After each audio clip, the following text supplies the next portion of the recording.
Bonjour à tous et bienvenue sur votre chaîne d'actualité en continu S Magazine TV. Abonnez-vous pour recevoir les actualités en continu partout dans le monde. Les funérailles du dernier dirigeant de l'Union des républiques socialistes soviétiques URSS, Mikhaïl Gorbatchev, se sont déroulées samedi 3 septembre à Moscou, en présence de milliers de Russes mais sans le président Vladimir Poutine, signe de l'héritage controversé du père de la perestroïka en Russie.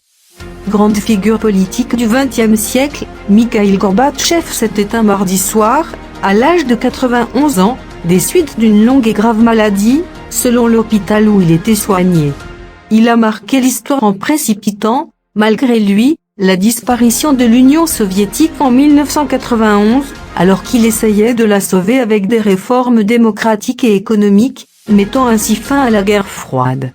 Il a été enterré samedi au cimetière de Novodievitchi à Moscou, aux côtés de son épouse Raïssa, décédée en 1999. Salué en Occident comme un homme de paix, Mikhaïl Gorbatchev est vu par beaucoup en Russie comme le responsable du déclassement géopolitique de Moscou et des années de crise politique, économique et morale qui ont suivi la chute de l'URSS.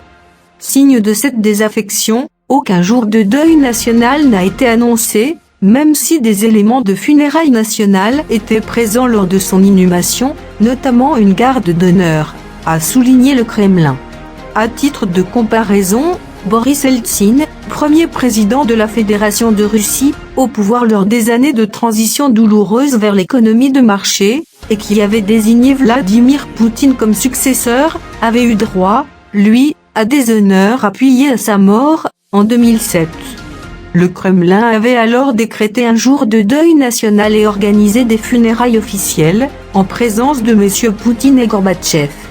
L'ex-président russe Dmitri Medvedev et le journaliste Dmitri Muratov, lauréat du prix Nobel de la paix 2021, étaient également présents à la cérémonie, marquée par une grande absence, celle du président Poutine.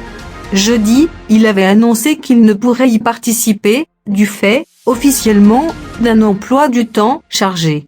Au lendemain de la mort de M. Gorbatchev, M. Poutine lui avait rendu mercredi un premier hommage minimal, dans un message de condoléances.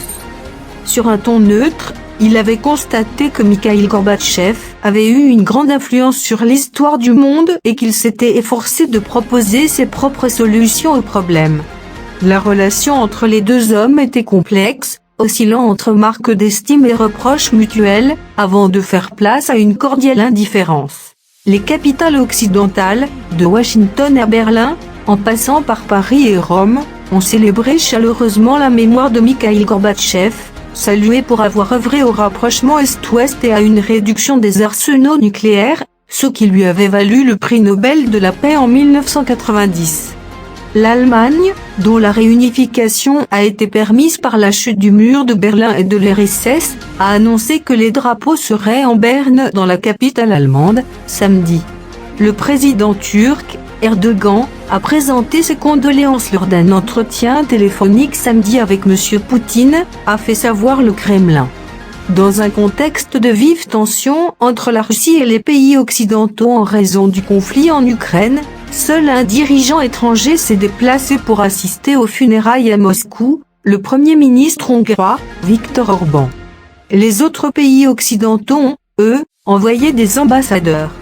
Le déplacement de M. Orban intervient alors que la Hongrie a rendu public, mercredi, un renforcement de ses échanges avec Gazprom et reçoit des livraisons supplémentaires de gaz, au moment où ses partenaires européens sont confrontés à une forte réduction des quantités fournies. Depuis son retour au pouvoir en 2010, M. Orban a tissé des liens avec la Russie, une collaboration maintenue malgré l'invasion de l'Ukraine par la Russie. M. Poutine n'a cependant pas prévu de rencontrer M. Orban lors de sa visite, a fait savoir le porte-parole du Kremlin, Dmitri Peskov, à l'agence de presse russe RIA Novosti, expliquant qu'il n'y a eu aucune demande pour des entretiens.